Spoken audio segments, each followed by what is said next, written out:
Now, here's a quick one about a guy whose wife cheated on him, turned her daughter, his stepdaughter, against him into a little a-hole, and last but not least, tried to take his home from him through the divorce.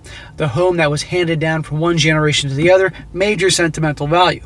However, our guy doesn't give up, lawyers up, and kicks them out. And now he's made to be out to be the bad guy here because of her not having a place to live, and the former stepdaughter being handicapped and all that. Title: Am I the a-hole for fighting to gain my handicapped accessible house from my ex and her disabled daughter? He says, I, a 32-year-old male, recently divorced my ex, a 33-year-old female, due to our coffee preferences. And what he means by that is she was cheating on him. Despite having a solid marriage contract about property and finances, the court outright ignored it and awarded my family home to my ex. Well, of course they did. It is a 5-bedroom house, and I lived and maintained that I had modified for my then stepdaughter, who had a walking disability.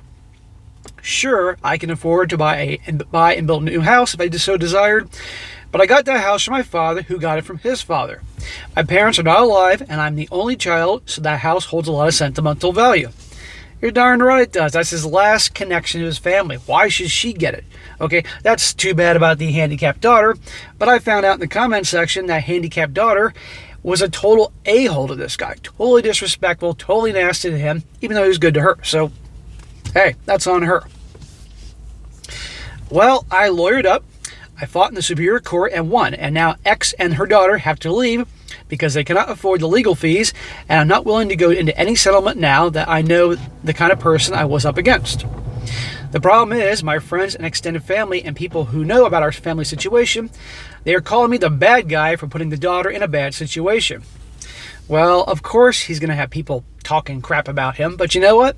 It's his life, his business, and they're not in that situation. I guarantee these friends and family, these so-called friends, if the situation was the same and they had a house that was handed down to them and all their family's gone and their spouse was cheating on them, they'd be thinking things different. However, of course, everybody's quick to judge. Yes, our country does suck in making places accessible, and my house was the one comfortable place that she could be at. I could give that house and make a new one or buy one, but because of the sentimental value attached to the house, I was unwilling. I don't blame this guy in the least. If they broke up and he ended it with her and she was a good wife to him and the girl was a good girl, that'd be a different situation. That's open for discussion. But in this situation, when she ruined the marriage by cheating and the girl was an a-hole to him, no. They doubled down that I offered no financial assistance to my spouse out of obligation for being a man. They're all giving moral arguments instead of legal ones, and I, for one, do not see myself at fault. The ex is uploading videos of her daughter on how terrible a place she has to live in now that I stole my house. I feel conflicted. So, in my opinion, he's doing the right thing.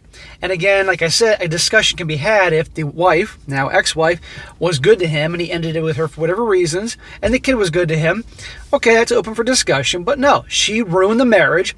She turned her daughter against him. I found out about this in the comment section. So why should he have to lose his place to make them happy? That's ridiculous.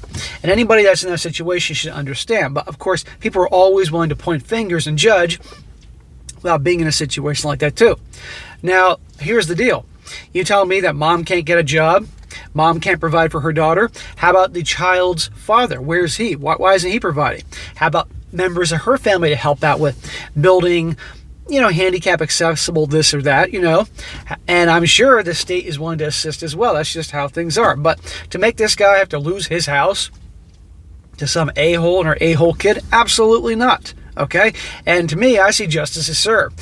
But the problem is that we have a society where always the man is the bad guy, and no matter what the woman does, in most circumstances, she's the victim. And of course, she's playing the victim card, uploading videos and woe is me, trying to get pity and all that, but she ruined the relationship. End of story. So he has every right to do that, and I say it's a win for him. Good for him.